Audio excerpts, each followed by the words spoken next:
Hi everyone, Rene Bastarache here, and in today's video you're going to learn what goes into creating an effective hypnosis suggestion script.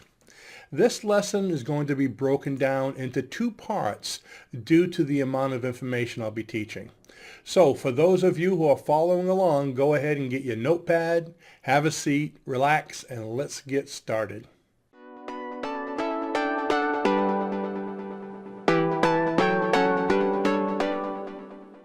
This is video 5 in our 7-part hypnosis session writing program. That's a mouthful. So just as a refresher, let me go over this to tell you what it's all about. In these videos, I'm going to show you how to write each part of a 5-part hypnosis session, how to make it as powerful and as effective as possible. So those of you that are following along, you're encouraged to write your own scripts as we go along, each part. So each week we're going to be doing this, and at the end, you can submit your scripts to be published in our final work, which will be a hypnosis manual. So by now, you should have created your own hypnosis induction, your hypnosis depth test, and your deepeners. So you're right on the way, and today we're going to start talking about the suggestion themselves. So remember, you can participate anytime between now and week 7, even though you're just learning about it or you just popped in, this week's video. Just look at any of the past videos going back to video 1 and get caught up. Now video 1's important because that will give you the instructions and the framework of how to do all this. Now once you've created your scripts, hang on to them, because in the last session I'm going to have a link in the description below with a form you're going to need to fill out, which will give me permission to publish your masterpieces. So please hang on to your scripts until then. Don't send them in before then because I won't be able to use them. So hang on to them and send them all at once at the end with that form. Now once all the scripts have been submitted and collected, we're going to review them and publish all that made the cut in a PDF manual. And we're going to send every one of you who participated by submitting your own scripts, we're going to give each one of you a copy. So yes, that means you will be a published author. So let's get started with lesson number 5. So this is on writing hypnosis suggestions.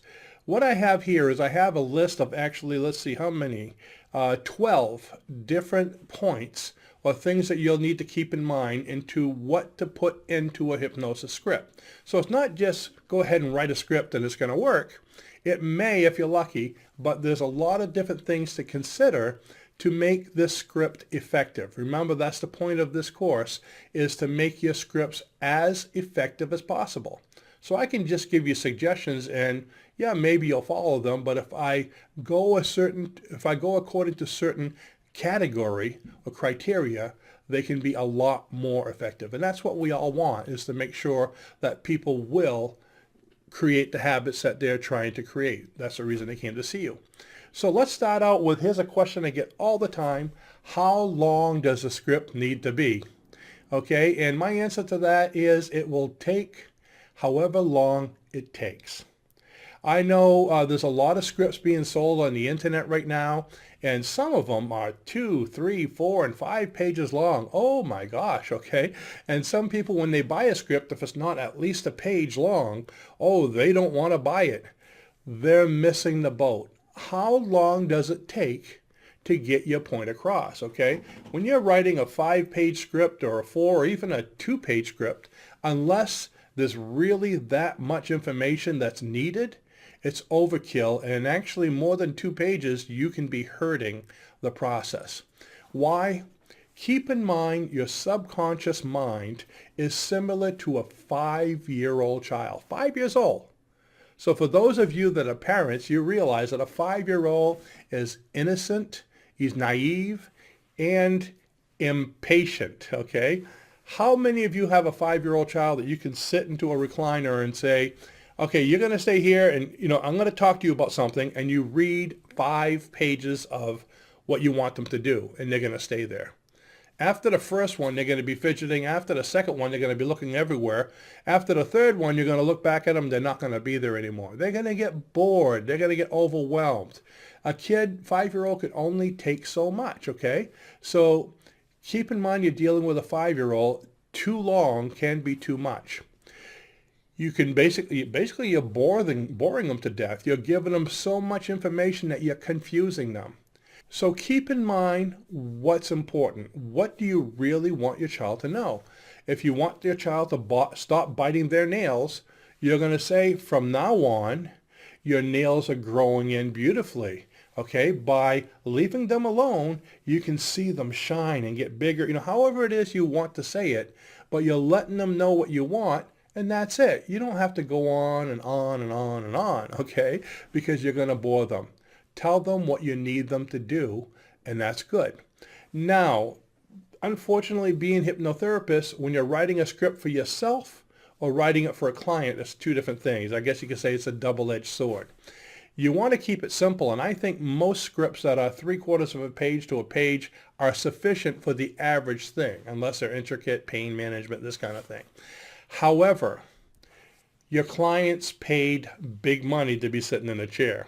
So picture this. You sit down, you do your long preliminary, and then you sit them down for the session. You do your induction, you do your depth test, you do your deepener. Now just the session alone, you're 15, 20 minutes into it, and you say, you're a non-smoker, you'll never smoke again. On the count of 3, open your eyes, and you see what I mean? You just did 2 lines. The client's going to like, what the heck was that? I paid all this money for that? So unfortunately, they're paying for this. Or actually, fortunately, they're paying for the session. But unfortunately, they're going to expect something. So that's why I say make it at least a page, maybe 3/4 of a page or a page. So if you only have 5 suggestions, let's say for nail biting, there's so much you can write. If you only have 5 suggestions that you can put in there, you can repeat them. You can repeat them verbatim, or you can change them around a little bit, because repetition is very hypnotic. How do you do anything? How do you build any habit? From repetition. If you're a smoker, you smoked and you smoked and you smoked and it became a habit. To brush your teeth, you brushed your teeth and did it over and over, and it became a habit. So repetition is very good. And also to quit smoking, by the way, you got to create a habit of being a non-smoker. And that's what we're doing, is helping people to create habits. So if you don't have a lot of suggestions and your script is only 3 lines, go ahead and repeat it, elaborate a little bit on it to at least give them some substance. So when they finally get to the place for the suggestions, they feel like they got their money's worth. I hate to say that. That's always bothered me, that, they're expecting this, so you have to give them what they expect. I mean, a whole hypnosis session takes anywhere from half an hour to 3/4 of an hour, an average session. That's because that's what they expect with the long induction and the relaxation. In reality, I can probably have them in the office, hypnotized out of the office, just as effective in about 15 minutes. It's just, they expected that. I once watched a video, I think it was with the Silva method, Jose Silva. And this woman was going through the program, and she says, I'm going to show you the quickest way to condition your mind. She says, this is not hypnosis, okay? It's whatever, the Silva method. She says, take a deep breath and close your eyes, and I want you to relax your body from your head down to your toe. And she went on a few seconds on that. And you are now a non-smoker. You'll never smoke again. And then she had them open their eyes. The whole thing took probably 5-10 minutes tops. And people in the audience were saying how great it was, how wonderful it was, and the lady swore it wasn't hypnosis. Guess what?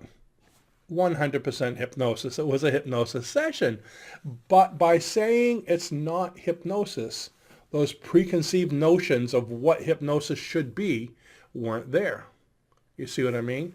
So by taking that away, it has to be long, sometimes that can be better. But we're dealing with clients, they want their money's worth. So when it comes to how long should you make it, as long as it takes, but don't go overboard. You don't need 2, 3, 4 pages.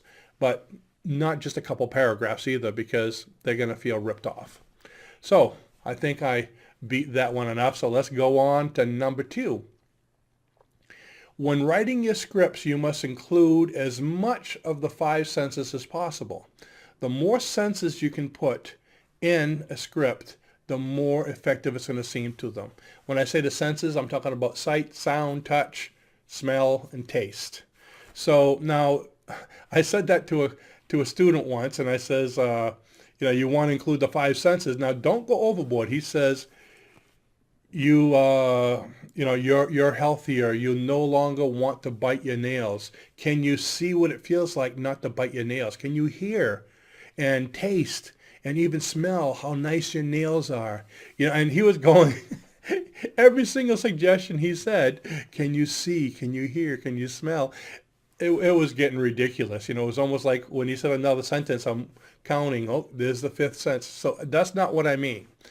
Include them nonchalantly, okay, so they're not noticed, but try to get them involved, okay? And remember the use of the 6th sense also, which is imagination. That's the key.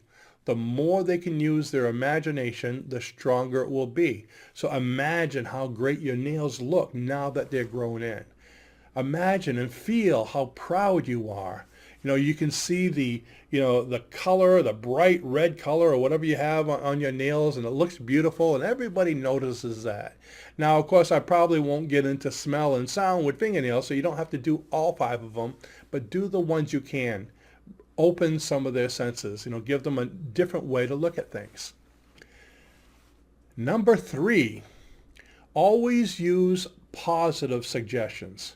Keep in mind that the subconscious mind does not understand negative, sarcasm, or even humor, okay? So keep it, to the point, but, keep it positive. Kind of like if you tell a kid, don't drop that. They usually always drop it because they're focusing on drop that.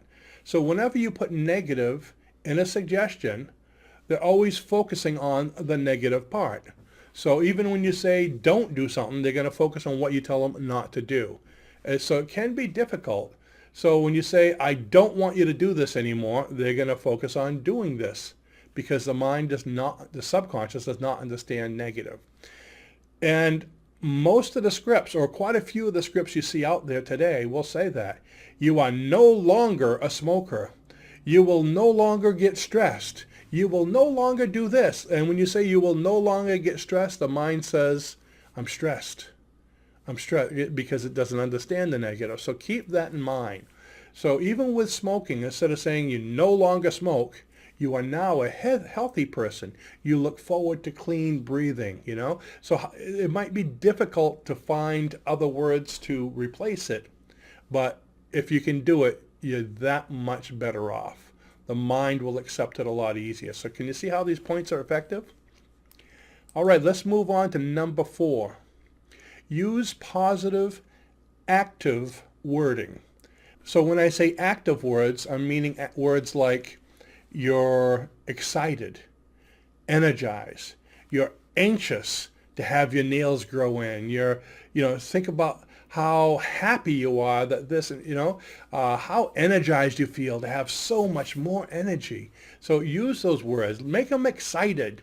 You know where else they use these kind of words? On a lot of children's shows such as Barney, those of you that remember Barney, I'm dating myself here, Sesame Street, a lot of the good children's shows, Barney would say, I'm so excited.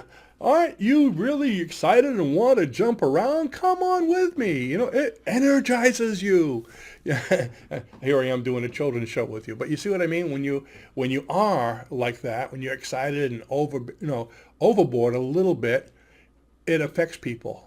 It's just like if I sat here and smiled as I was teaching and just smiled and smiled and smiled, even though you think, oh, this is stupid, eventually you'd start smiling. It's going to make you feel better, isn't it? Okay, I'll stop. So use positive, active words.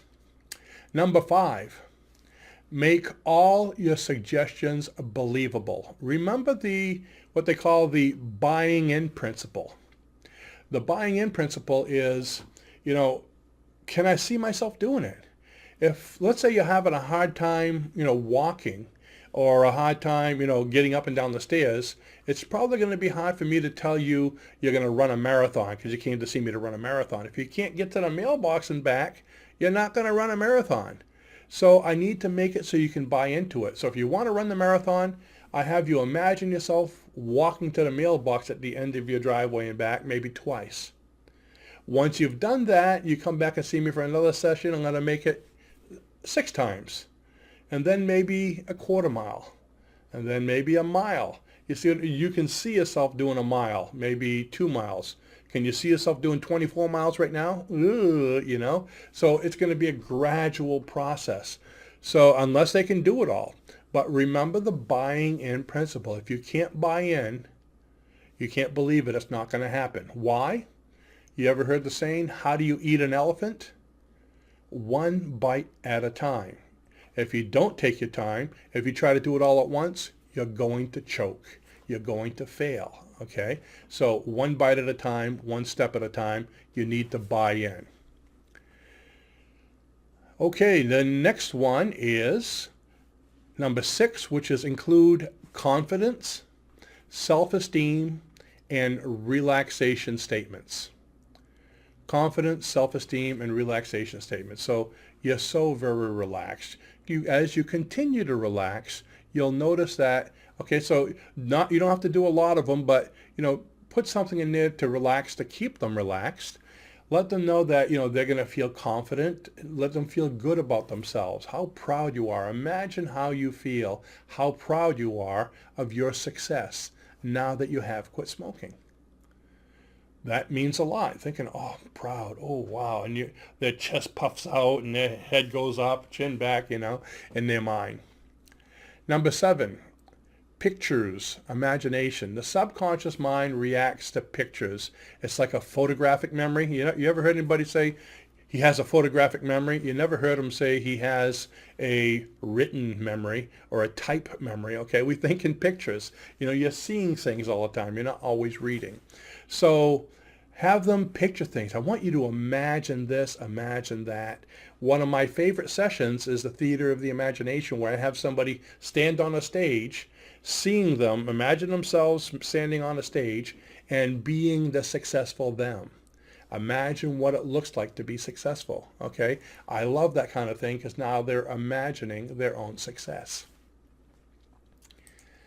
Number 8, present tense. Use the now as much as possible, okay? Not the I want this to happen or it did happen, because the subconscious mind, another rule of the subconscious is it only understands the now. The past or the future is a conscious thing. In the subconscious, it's only now. So when you say, I want to run a marathon, the subconscious mind will say, okay, I'll wait. Or I want to be better. Sick people, oh, I want to be better. I want to feel better. I want to heal. The subconscious mind says, okay, when you're ready, let me know. Think of that. You ever notice how when you go from being sick to being healthy, it's just, boom, one time you just automatically know, or suddenly know, I'm healthy. I feel great. Because at that point, the subconscious mind finally said, now it's time. So why do you have to go through 3 weeks of sickness or 5 weeks of sickness? I am healthy. Not I want to be. Not I was. Okay. I am healthy. Imagine it, feel it, boom. That's how it comes. So I am. It only understands the present. Emotions. Okay. Put as many emotions in your suggestion as possible. I used to always say that your thoughts are the vehicle of change. So think of thoughts as a vehicle, as a car. Okay? Now, when you start putting your imagination into whatever you want to change, it's like the thoughts or the car having gas in it. So imagination is the gas that goes in the car to get it to move. And emotion is like the nitrous oxide you would put in the gas to give it a supercharged boost. Okay, so I guess, I don't know if that's where you put nitrous oxide, but I don't know, you understand what I mean, is the emotion is the supercharge, or is the fast, okay? That's what gets the car to really peel out. So anytime you can put emotions during a suggestion or in your suggestions, it's going to make a big difference. Number 10, keep it simple. I spoke a little bit about this at the beginning. You're writing to a 5-year-old child, okay? So what words does a 5-year-old understand? You need to write in concepts that they understand. I know even in writing books, the very first book I ever wrote was the Everything Self-Hypnosis book, okay? And it was written, I think it was the, what was the name? Well, Everything is a company. You know, they have like, like the Idiots books. Well, they have the Everything this, Everything that. So it was the Everything Self-Hypnosis book. But I can't remember the name of the publisher offhand. But they sent me rules as to how to write the book. And one of the main rules is you're writing to an 8th grade level. So all the words that you're going to use in this book will an 8th grader understand. Oh, now with suggestions, you're writing to a 5-year-old child. Think that. Now, when I sent in my, my work for them to edit, a lot of times I got it back with the little red marks. I hated the red marks, Change this word, change this concept, change this. 8th grader won't understand this. Something to keep in mind. So try to shine off of those $10 words, okay? I know a lot of us think we're very intelligent, doctorates and all this education, and you want to show it. I have all these letters at the end, all these abbreviations at the end of my name, and I want people to know it, No, a 5-year-old child doesn't care. You're there to help your client, not to boast about how intelligent you are. Okay, so don't show off. Use simple words that they can understand. Number 11 isn't so much what to go into the script, but I put this just because I want to have a place to put it, okay, is research. When you're ready to write a script on whatever title you want to write it on, do some research. Sometimes I'll have people say, can you write me a script on fibromyalgia or on some kind of, skin disease that I never heard of?